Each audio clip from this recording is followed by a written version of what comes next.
Hey everybody, welcome to Downballot Roundup in partnership with Leave No Dem Behind, where I introduce you to Democratic candidates running in local elections throughout the country. I'm Bryan Randolph, and I'm here today with Jay Gorsh, who is running for the Ohio House of Representatives to represent the 91st District. Hello, Jay. It's great to have you. How are you? Hi, I'm great, Brian. Thanks. Did I say Ohio? Yep, but it's Oh, Iowa. Yep. Iowa, the Iowa House of Representatives. I'm from Ohio, and when I see four letters, sorry about that. That is the second time I've done that. So everybody remember, he's running for the Iowa House of Representatives, and that is my bad. I apologize.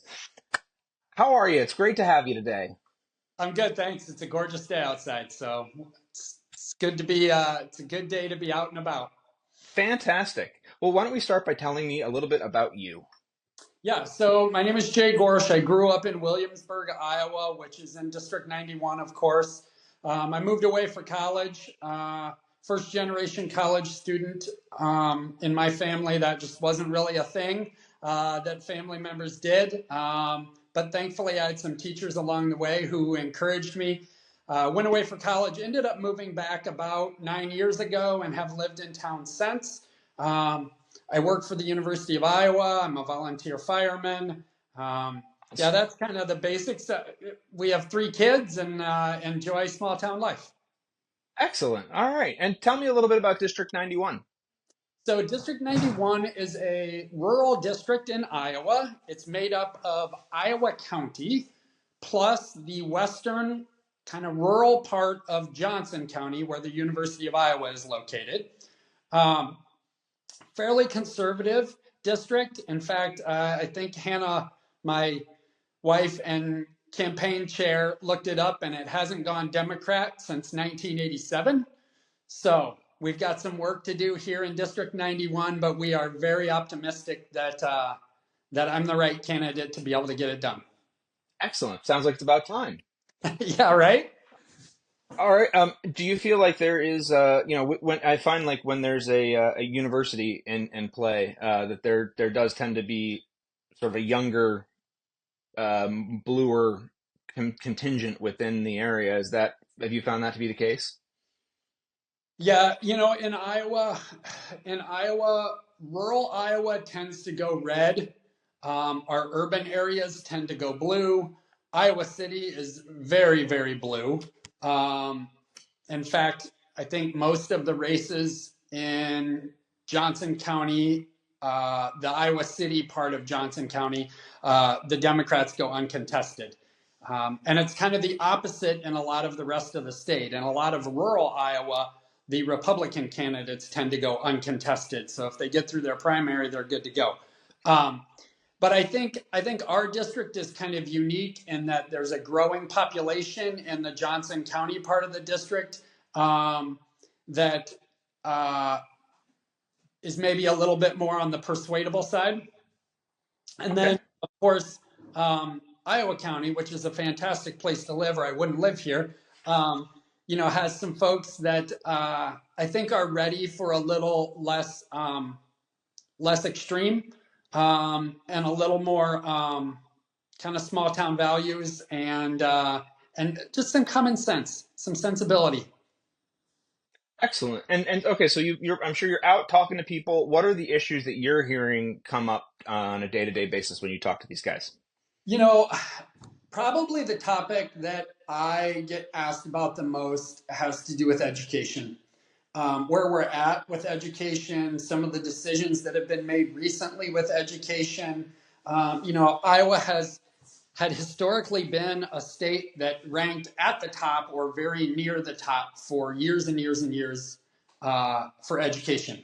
And we've seen that drop in the last, I don't know, at least 8 years, 10 years, something like that. We start to see a decline.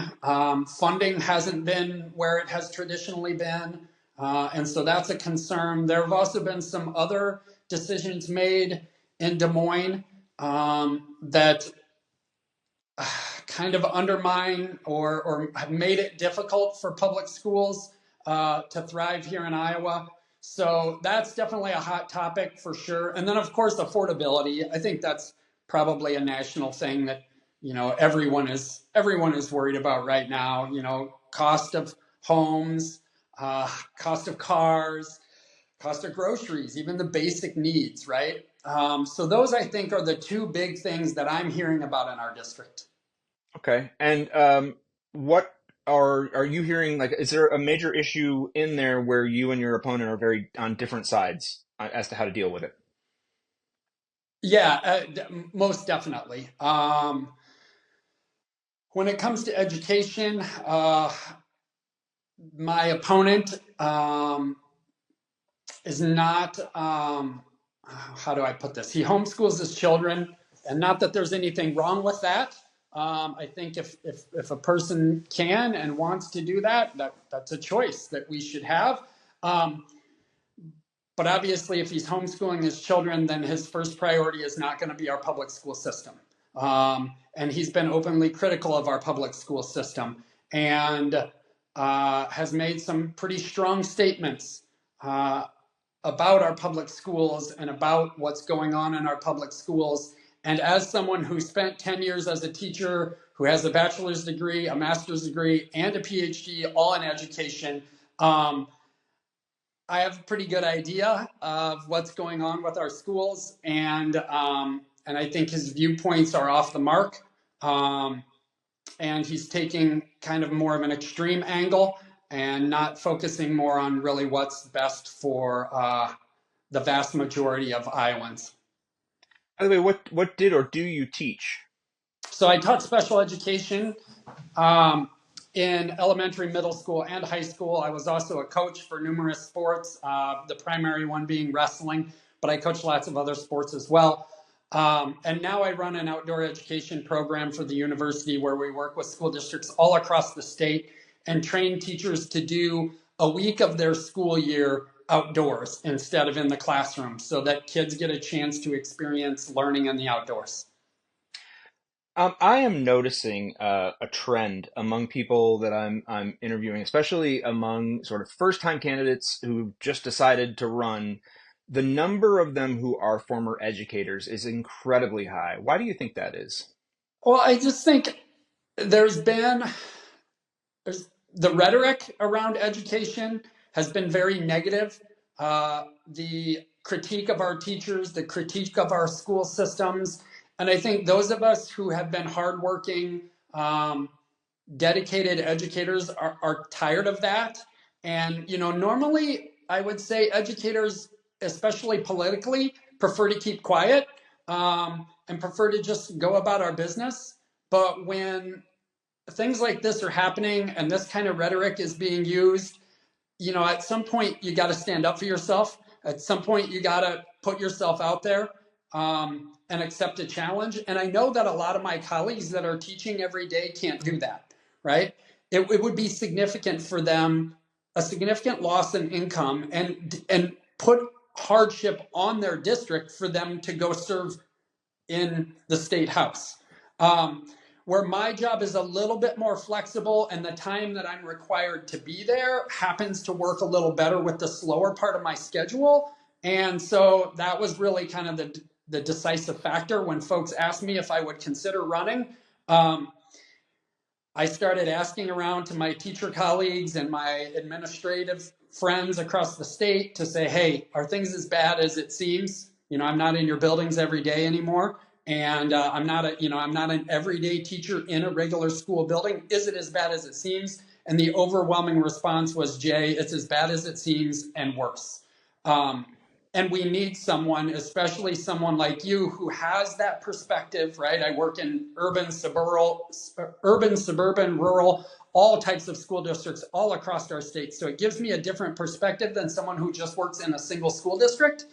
And so that was the decisive factor. When those folks confirmed that help was needed, then for me it was like, well, I better not stay seated on the bench.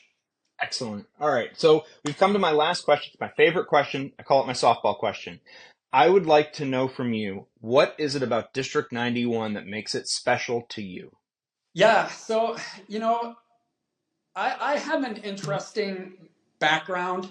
Like I said, I'm a first generation college student. I grew up in the country.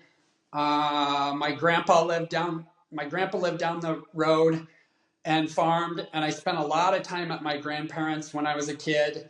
And so I saw grandpa's hard work. I, appreciate the time and the dedication that it takes to be a farmer. And so those kind of values, those kind of small town values, just tend to stick with you. And when I was a kid, I put in a lot of work in sports and in jobs outside of school. And I just feel like rural Iowa, District 91 especially, is just it's a place where hard work is valued and where decency and neighborliness is absolutely a part of what we do. I love living in this area. It seems like every time there's hardship somewhere, someone's battling cancer, which is all too often in our state. You know, they'll organize a fundraising event, and the amount of people that show up and the amount of money that they give to support that family is unbelievable to me. And so, yeah, I love how neighborly folks are, and I love the work ethic and how much work ethic is valued. And that, to me, that's what makes District 91 such a special place. Jay Gorsh is running for the Iowa State House, or the Iowa House of Representatives, to represent the 91st District. Thank you so much for being here, and the best of luck. I really hope you take this. Thanks, Brian.